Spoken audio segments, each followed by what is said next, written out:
सोचिए, जिस अमेरिका ने रूस से तेल खरीदने पर भारत के ऊपर 50% तक टैक्स और सख्त पाबंदियों की तलवार लटका दी थी, वही अमेरिका अचानक झुक गया और वही टैक्स घटाकर सिर्फ 18% कर दिया। क्या अमेरिका को भारत पर दया आ गई या इसके पीछे कोई ऐसा भूचाल है जिसने दुनिया की ताकतों को हिला दिया? हेलो दोस्तों, मैं करण किशोर आपका हमारे चैनल पर स्वागत है। आज हम उस सच्चाई को खोलने जा रहे हैं जो सिर्फ अखबार की हेडलाइन में नहीं मिलेगी, बल्कि इसके पीछे छुपा है पैसा, ताकत, युद्ध और वैश्विक डर का बहुत बड़ा खेल। अब बात करें कि आखिर पूरा मामला शुरू कहाँ से हुआ। जब रूस यूक्रेन से युद्ध कर रहा था तो पूरी पश्चिमी दुनिया ने रशिया पर भारी इकोनॉमिक सैंक्शन लगा दिए। तेल, गैस, बैंकिंग सब कुछ रोक दिया गया। अमेरिका चाहता था कोई भी देश रूस से तेल ना खरीदे, रूस की इकोनॉमी टूट जाए, युद्ध खुद ही खत्म हो जाए। लेकिन तभी मैदान में उतरा भारत। जी हाँ, भारत ने वो किया जो किसी ने नहीं किया।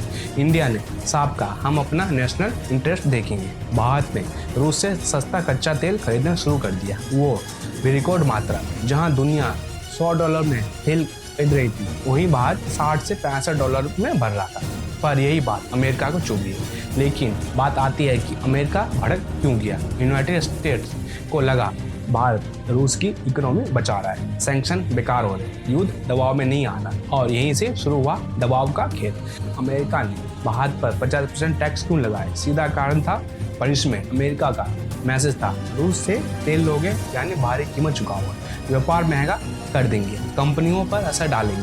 50% टैक्स का मतलब है कि इंडियन एक्सपोर्ट्स महंगे, इंडियन कंपनीज को नुकसान, प्रेशर बिल्ड करना। अमेरिका सोच रहा था भारत डर जाएगा। जी हाँ, लेकिन कहानी उल्टी हो गई। भारत नहीं झुका और यही अमेरिका की सबसे बड़ी हार बनी। भारत ने तेल खरीदना जारी रखा, सस्ता फ्यूल इकोनॉमी में लगाया, इन्फ्लेशन कंट्रोल किया, ग्रोथ बनाए रखी, और उधर अमेरिका की सैंक्शन स्ट्रेटेजी फेल होने लगी। रूस टूटने के बजाय टिक गया। फिर अचानक क्या बदला?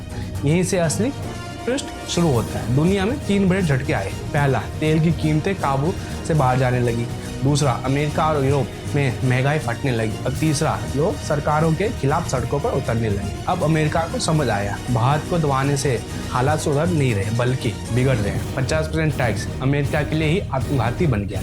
अमेरिका ने सोचा था भारत नुकसान में जाएगा, लेकिन हुआ ये, अमेरिकी कंपनियों का व्यापार गिरा, सप्लाई चेन टूटी और महंगाई और इजाफा हुआ। डॉलर पर दबाव आया। भारत से व्यापार महंगा होने का सीधा असर अमेरिका के बजाय अमेरिका के बाजार पर पड़ा। मतलब गोली अपने ही पैर पर मार ली। असली डर जिसने अमेरिका को झुकाया। सबसे बड़ा झटका तब लगा जब चीन और भारत आपस में व्यापार में इजाफा करने लगे।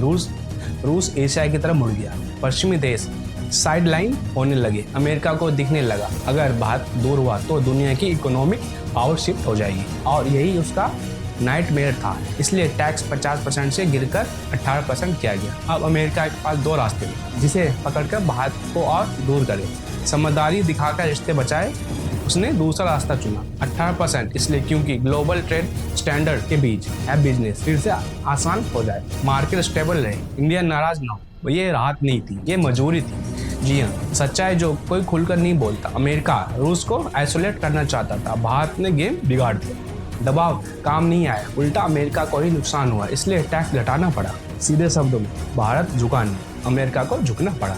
क्या ये भारत की डिप्लोमेटिक जीत है? 100% यस। ये दिखाता है कि भारत अब किसी के इशारे पर नहीं चलता, अपने फायदे पहले रखता है, ग्लोबल पावर बन रहा है। आज का भारत 1990 वाला भारत नहीं रहा। इन सब से आगे क्या संकेत मिलता है? विशेषज्ञ मानते हैं भारत की ग्लोबल बार्गेनिंग पावर में इजाफा होगा। पश्चिमी देश अब दबाव से नहीं सोचेंगे, मल्टीपोलर वर्ल्ड तेजी से बनेगी जहां अमेरिका अकेला बॉस नहीं रहेगा। फाइनल सच्चाई, अमेरिका ने टैक्स इसलिए नहीं घटाए क्योंकि उसे भारत से प्यार हो गया, उसने टैक्स इसलिए घटाए क्योंकि उसकी स्ट्रेटेजी फेल हो गई। महंगाई ने उसकी कमर तोड़ दी, भारत ने झुकने से इनकार कर दिया, दुनिया का पावर बैलेंस बदलने लगा। ये फैसला डर से आया, दोस्ती से नहीं। आखिर सबसे बड़ा सवाल, अगर आज अमेरिका को भारत के सामने झुकना पड़ा तो कल दुनिया की सबसे बड़ी ताकत कौन होगी? आपको आज का ये न्यूज़ कैसा लगा? नीचे कमेंट करके जरूर बताइए, और वीडियो को लाइक, शेयर और सब्सक्राइब करना ना भूलें, क्योंकि इन्हीं से मुझे ताकत मिलती है। धन्यवाद।